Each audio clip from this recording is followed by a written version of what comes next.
Við byrjum bara á þessu síðasta skoti. Hvernig leið þér í skotinu? Fannst þér að vera þess? Mér leið bara vel í skotinu sko. En það held ég að boltinn hafi viljað ofan í. Það var bara eitthvað, veit ekki, það datt bara Njarðvíkur megin núna í kvöld og geggjaður leikur og allt það en auðvitað hefðu viljað taka það. Fannst þér vera svona, erfitt að segja, en fannst þér vera eitthvað svona vendipunktur sem að Njarðvíkur myndi spila gríðarlega vel hann í fyrsta fjórðung. Þið komum tilbaka sterkir, herðu verðnarleikinn og svo bara þetta bara...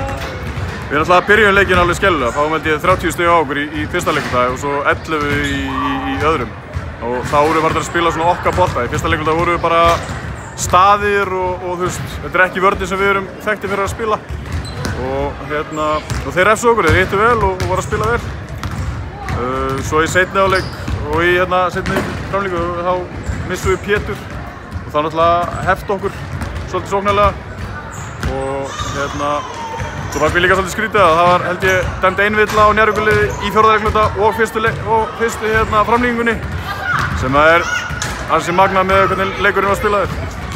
Það hljóta að vera vonbrigði fyrir ykkur þegar voruð í ágætri stöðu að ná jafnvel deildarmeistaratitlinum? Já, en þú veist, við erum ekkert að vera að dvelja við þetta sko. Við erum ekki að vera ágjörð að þessu. Takk fyrir þetta, Helgi.